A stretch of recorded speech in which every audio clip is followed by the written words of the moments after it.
राखी जी देखिए, आज से नवरात्रि की शुरुआत हो रही है और देखिए हर दिन यानी 9 दिन तक हम माँ के अलग अलग रूपों का पूजा करेंगे, उनकी आराधना में डूबे रहेंगे। और आज पहले दिन माँ शैलपुत्री की पूजा होती है।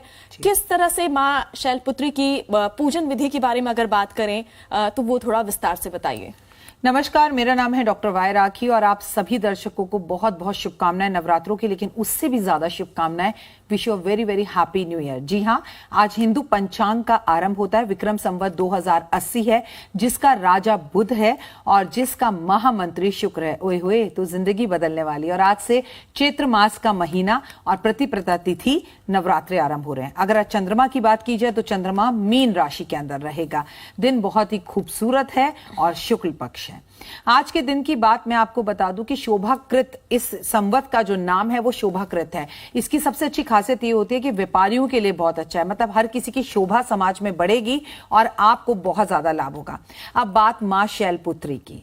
शैलपुत्री के पहले नवरात्रि की बहुत बहुत शुभकामनाएं। आप हम सब जानते हैं कि भारतवर्ष के अंदर जितने भी नवरात्रे हैं, 4 बार नवरात्रे मनाए जाते हैं। उसमें से 2 गुप्त नवरात्रे और 2 सामाजिक तौर पर नवरात्रे बनाए जाते हैं। उसमें जो चैत्र मास के नवरात्रे हैं, जो कि जी हाँ आज से आरंभ है, उसका महत्व सबसे ज्यादा है।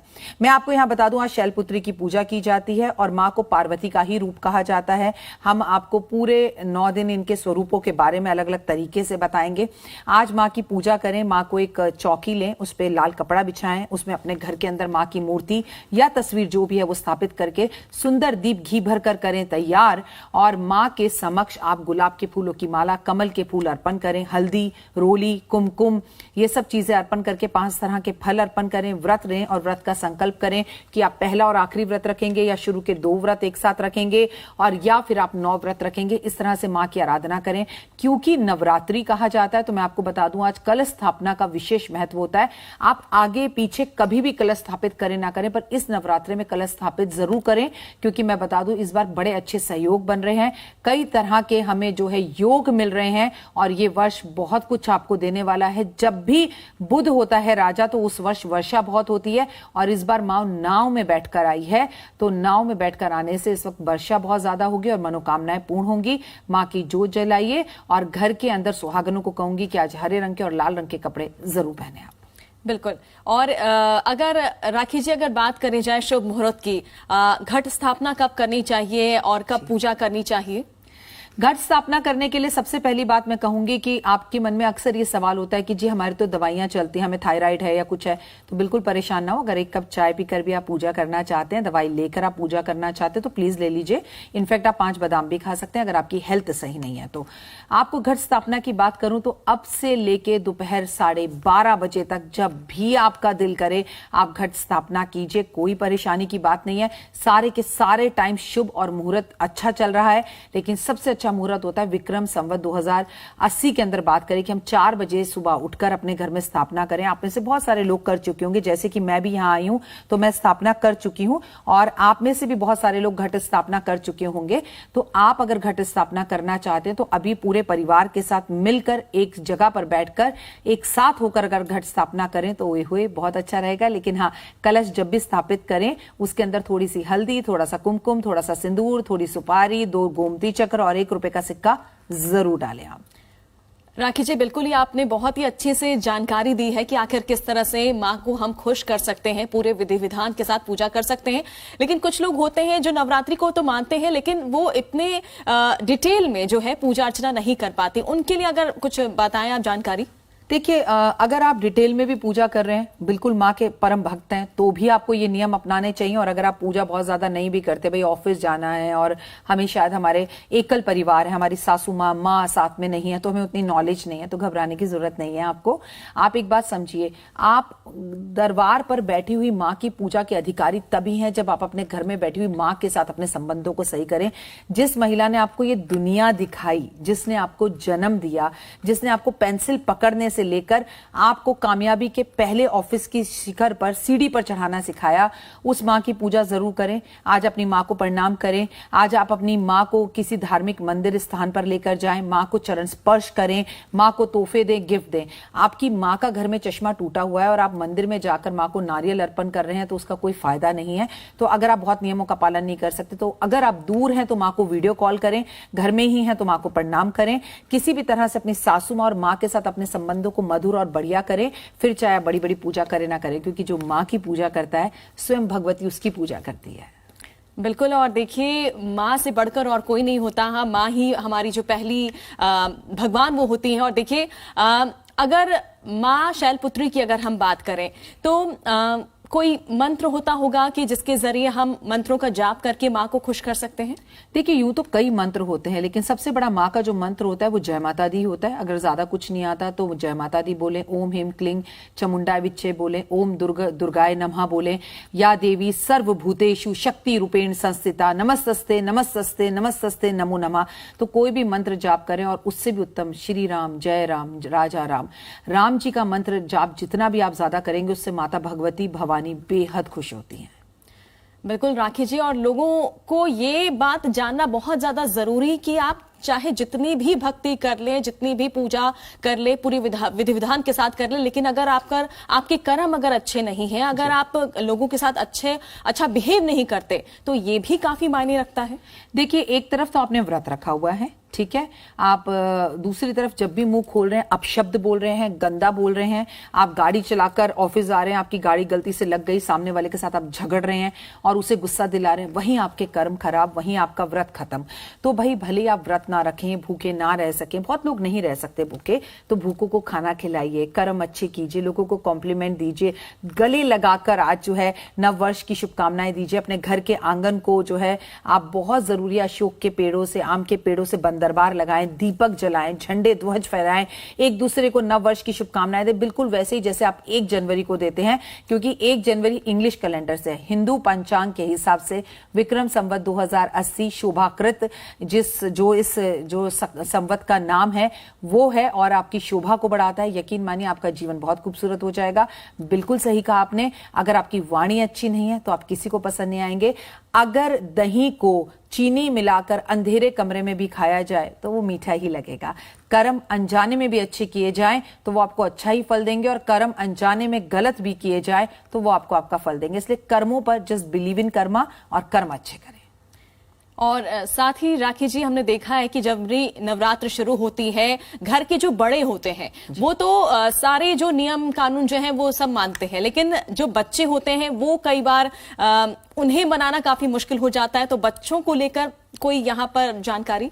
हम ना बहुत ज्यादा बदलते जा रहे हैं सभ्यता संस्कृति के साथ। जैसे हम जब छोटे थे तो हमारी माँ कहती थी कि नवरात्रों में लहसुन प्याज छूना नहीं है, घर में नहीं रखना, खाना नहीं है। लेकिन आजकल के पेरेंट्स को देखा है, भाई बच्चे मानते नहीं है। पहले तो पेरेंट्स खुद ही गिव अप कर चुके हैं कि बच्चे मानते नहीं है। जब आप ये मान ही चुके हो कि बच्चे मानेंगे नहीं, तो बच्चे भी बहुत आराम से इस बात को ले लेते हैं कि ठीक है पेरेंट्स। देखिए, इन दिनों में लहसुन प्याज को छूना भी वर्जित है। ऐसा नहीं हो सकता कि एक तरफ आप घर में माँ की जोत जला रहे हैं और एक तरफ आप लहसुन प्याज बच्चे आपके खा रहे हैं, उन्हें खाने दे रहे हैं, या फिर आप बच्चों को कह रहे हैं ओके ठीक है तुम बाहर जाके खा लो। संस्कार, सभ्यता और संस्कृति खत्म होती चली जाएगी। इसलिए कुछ बातों के लिए बच्चों को स्ट्रिक्टली मना करिए कि इन 9 दिन 7 दिन बाहर खाना नहीं खाना है, और किसी भी तरह से लहसुन प्याज या सात्विक भोजन को छूना नहीं है। अंडा, नॉनवेज, इसके तो बारे में आपको सोचना भी गुनाह है, बिल्कुल मत करें। माँ वैष्णो है, जो वैष्णो भोजन करती है, कुदरत से जुड़ी चीजों को खाती है, सात्विक भोजन करती है, और ब्रह्मचर्या का पालन करिए। तो आप अपने बच्चों को जैसे संस्कार सिखाएंगे वैसे ही बच्चे करेंगे। लेकिन अगर आप बड़े होकर ये कहेंगे नहीं ठीक है ये बच्चे तो नहीं कर सकते, मैं तो कर रही हूं, नहीं, ये गलत है। क्योंकि आज तो आप कर रही हैं, लेकिन आपकी आने वाली पीढ़ी में अगर आपका ये बच्चा नहीं करेगा तो उसके आगे बच्चे कैसे करेंगे। इसलिए संस्कारों को जीवित रखने के लिए कुछ बातों में अनुशासन होना जरूरी है, और वो अनुशासन बच्चों के साथ कड़े होकर जबरदस्ती जरूर फॉलो करवाएं आप। चलिए, बिल्कुल अनुशासन का काफी महत्व है। राखी जी, आज की कहानी की अगर बात करें तो जी, बहुत ही खूबसूरत कहानी है। हम आपको 9 दिन 9 कहानियां सुनाएंगे। आज की कहानी की अगर हम बात करें तो मैं आपको ये बता दूं कि शैलपुत्री का जो जन्म है वो राजा जो है दक्ष के घर पर हुआ था। अब राजा दक्ष के घर पर जब उनका विवाह शिव से हो गया तो दक्ष जो थे वो शिव को ज्यादा पसंद नहीं करते थे। एक बार राजा दक्ष ने अपने घर में एक बहुत बड़ा हवन किया और उसमें तमाम सृष्टि के देवी देवता, अग्नि देवता, वायु देवता, विष्णु देवता, नारद जी और ब्रह्मा जी सबको बुलाया, लेकिन शिव को नहीं बुलाया। यह बात पार्वती जी को पता चली अपनी सखियों के द्वारा। पार्वती जी ने शिव जी से कहा कि मैं अपने पिता के घर जाना चाहती हूँ, वहां एक बहुत बड़ा यज्ञ हो रहा है। तो शिव जी ने कहा जब उन्होंने हमें बुलाया ही नहीं तो तुम कैसे जा सकती हो? तो पार्वती माँ बोली अरे नहीं भी बुलाया तो मेरे पिता का घर है, मुझे अपने पिता के घर जाने के लिए किसी की परमिशन की जरूरत नहीं है। तो शिव जी ने कहा जहां हमें बुलाया ना जाए और वहां हम बिना बुलाए जाएं तो हमारा अपमान होता है। पार्वती मुझे लगता है तुम्हें नहीं जाना चाहिए। तो वो बोलने लगी नहीं मैं तो जाऊंगी, वो स्त्री हट, और वो अपने पति से जिद करने लगी। तो शिव ने कहा ठीक है अगर आपको जाना है आप जाओ, मैं आपको रोकूंगा नहीं, लेकिन मैं नहीं आ पाऊंगा, आप नंदी को ले जाओ। पार्वती माँ बड़े आराम से नंदी जी को साथ लेकर हवन में पहुंची। बड़ा हवन यज्ञ हो रहा था और तमाम सृष्टि के देवी देवता बैठे हुए थे। अगर कोई नहीं था तो शंकर भगवान नहीं थे। पार्वती माँ को यह देख के बड़ा दुख हुआ। उनके पिता ने उनसे सीधे तरह से बात भी नहीं करी, उनका स्वागत भी नहीं किया, वेलकम भी नहीं किया, क्योंकि उन्हें बुलाया नहीं गया था। इस पर उनकी जो माँ है उन्होंने गले लगाया, प्यार किया। आखिर माँ माँ होती है, स्नेह दिखाया। लेकिन बहनों ने भी कहीं ना कहीं कमेंट्स करे और बुरे अपशब्द बोले।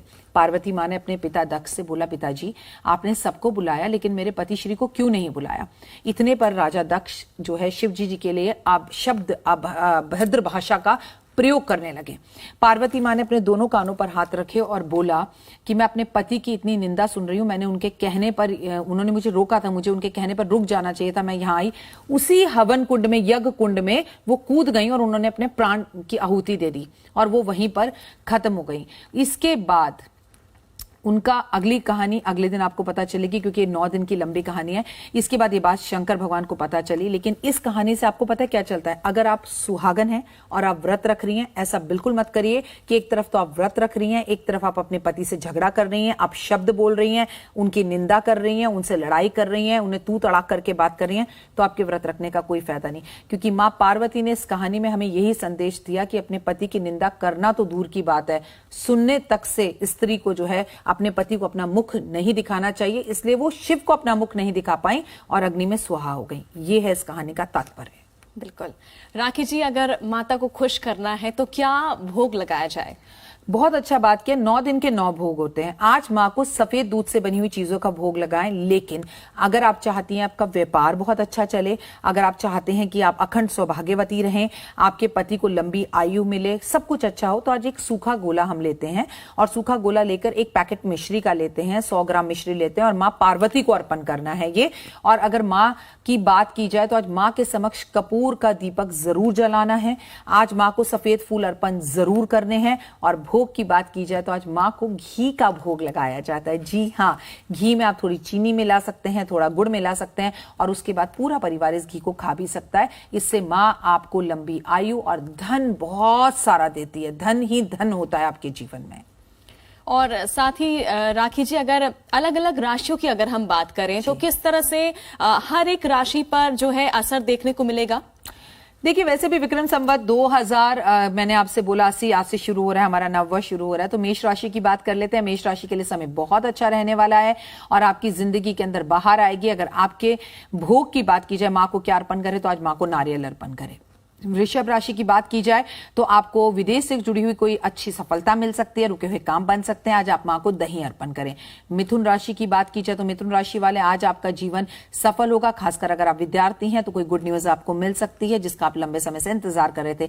आज आप माँ को इलायची का भोग लगाएं। कर्क राशि की बात कर लेते हैं। कर्क राशि वालों, आपका जीवन बहुत खूबसूरत होने वाला है और आपका कर्जा उतरेगा इस वर्ष और आप बहुत एनर्जेटिक फील करेंगे।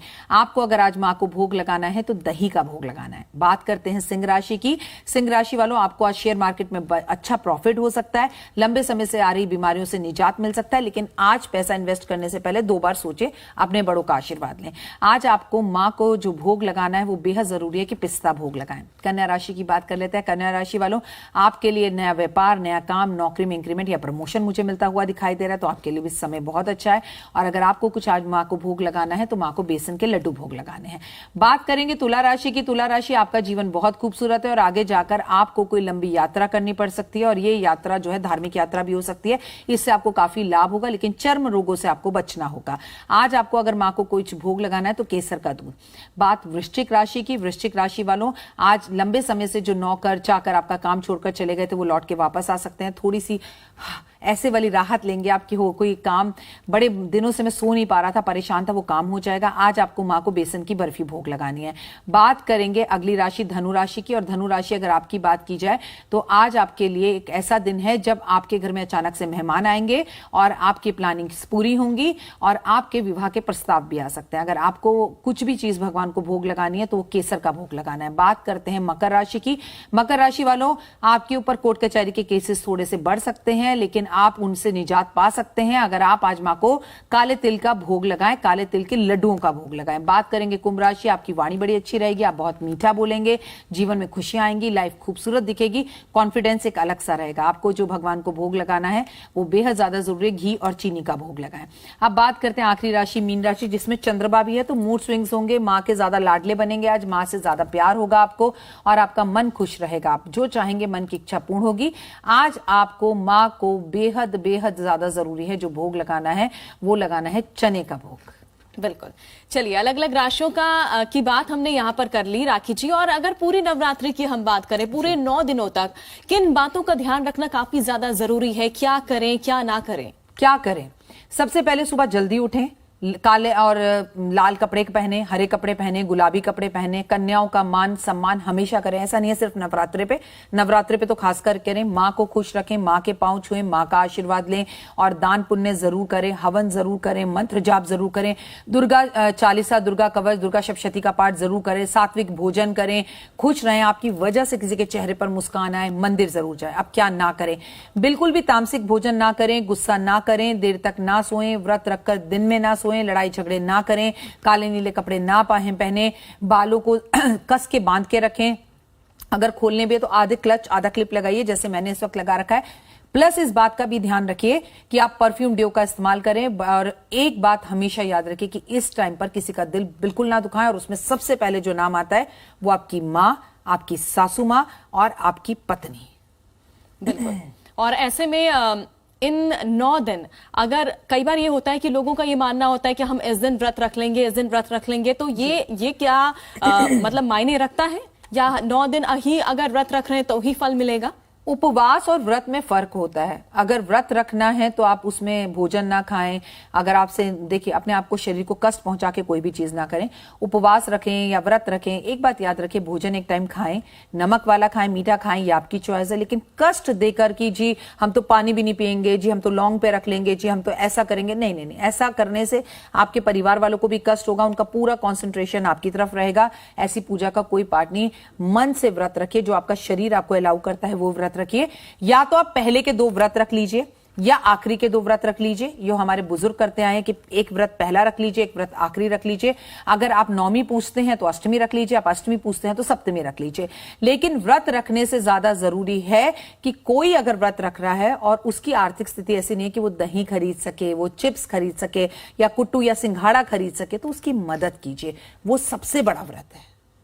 और राखी जी, कई बार हम ये देखते हैं कि जो लोग ट्रैवल कर रहे होते हैं आज के दिन या नवरात्रि पर, उनके लिए काफी मुश्किल हो जाता है। वो कई बार कंफ्यूज रहते हैं कि आखिर हमें तो वक्त ही नहीं मिल पा रहा है, तो हम कैसे माँ की आराधना करें, कैसे भक्ति में डूबें? बिल्कुल, माँ की आराधना तो ट्रैवलिंग में भी की जा सकती है ना। आप अपने मन में, जिसे कहते हैं मानसिक पूजा कीजिए, माँ का नाम मन में लीजिए। और आज आपके पास फोन है, फोन में सभी बुक्स खुलती हैं। माँ की जो है अपने जूते एक साइड में उतार कर आप ट्रैवलिंग भी कर रहे हैं, प्लेन में है, बस में है, ट्रेन में है, एकदम मुंह धोकर साफ शुद्ध मन से माँ का पूरा दुर्गा सप्तशती का पाठ कर लीजिए। ट्रेन में, फ्लाइट में या बस में, जिसमें भी आप ट्रेवल कर रहे हैं या गाड़ी के अंदर। प्लस मानसिक जाप कीजिए। और अगर आप व्रत नहीं रख सकते तो कोई बात नहीं, लेकिन आप कोशिश कीजिए कि आप लहसुन प्याज ना खाएं। और अगर आप ट्रैवलिंग में व्रत रखना चाहते हैं तो जरूर रखिए। उसमें आप क्या कर सकते हैं, फल खाइए। और खासकर राखी जी, हम ये देखते हैं कि जो लोग साल भर नॉन वेजिटेरियन डाइट पे रहते हैं और देखिए जब नवरात्रि आती है तो वो वेजिटेरियन हो जाते हैं, तो क्या ये 9 दिनों तक वेजिटेरियन होना, तो क्या ये फायदा पहुंचाता है? देखिए, आप कोई भी चीज जब अपने मन से करते हैं, माता रानी को तो आपके नॉनवेज खाने ना खाने से कोई फर्क नहीं पड़ता है या नहीं फायदा पड़ता है, लेकिन ये बात पक्की है कि 9 दिनों में आप इंसान बन जाते हैं। आप लोग जो पूरे लगातार नॉनवेज खाते हैं और इन 9 दिन में नॉनवेज नहीं खाते, आप अपने अंदर खुद चेंजेस देखिए। आपको एसिडिटी नहीं होगी, आप हल्का फील करेंगे, कंफर्टेबल फील करेंगे, आप एनर्जेटिक फील करेंगे, आपके काम बनने लगेंगे। और अगर ऐसा है तो जिंदगी भर के लिए नॉनवेज छोड़ दीजिए। इस बात पर ध्यान दीजिए। नॉनवेज खाना तब जरूरी होता है आपके लिए जब आप किसी जंगल में फंसे और आपके पास ऑप्शन ना हो, लेकिन अब हम जंगलों में नहीं हैं। तो अगर वेज खाएं, सात्विक खाएं, तो आपको बड़ा अच्छा लगेगा और आप 100 बीमारियों से भी दूर रहेंगे। यस, ऐसा करने से आपके मन को, आपके तन को और आपके व्यापार को नॉनवेज छोड़ने से बहुत फर्क पड़ता है। बिल्कुल। और राखी जी, सबसे महत्वपूर्ण सवाल, हर कोई चाहता है कि वो खुश रहे, उनके घर में सुख समृद्धि आए, उनके बच्चे खुश रहें और कोई भी लड़ाई झगड़ा ना हो। तो इसके लिए लोग ये चाहते हैं कि उन्हें कोई ऐसा कोई उपाय बताया जाए ताकि उनके घर में सुख शांति बनी रहे। देखिए, हर कोई ये चाहता है, लेकिन हर कोई आजकल जो है छोटी छोटी बातों पर गुस्सा आ जाता है। मूड स्विंग्स, एंजाइटी के लोगों को बहुत ज्यादा प्रॉब्लम है। अगर आप चाहते हैं कि आपको गुस्सा ना आए, अगर आप चाहते हैं आपके घर में झगड़े ना हो, अगर आप चाहते हैं आपके घर में लड़ाई ना हो, तो मैं आपको एक ही बात बताना चाहूंगी कि अपने आप को आप पहले तो गंगा जल पिए, आप पूजा जरूर करें, जाप जरूर करें, घर का माहौल ठीक रखें, 10-10, 11-11 बजे सोकर ना उठें और लोगों को कॉम्प्लीमेंट्स दीजिए। ये कलयुग है, कलयुग कहता है जो आज आप करोगे कल वही आपको मिलेगा। तो give the compliments to people, वही रिटर्न में आएगा। अरे आप बड़े अच्छे लग रहे हैं, अरे आप बहुत प्यारे लग रहे हैं, आपका वो मैंने देखा वो बहुत अच्छा था। कहने का मतलब है जो आप देंगे वही रिटर्न में आएगा। और गुस्से पर काबू करने के लिए गंगा जल पानी में डाल के स्नान जरूर करें आप। चलिए, बिल्कुल राखी जी, बहुत बहुत शुक्रिया हमारे साथ जुड़ने के लिए। इतनी महत्वपूर्ण जानकारी आपने हमारे दर्शकों को दी। जय माता दी। और इसी के साथ हमारी खास पेशकश फिलहाल इतना ही। दीजिए इजाजत, वक्त एक छोटे से ब्रेक का है।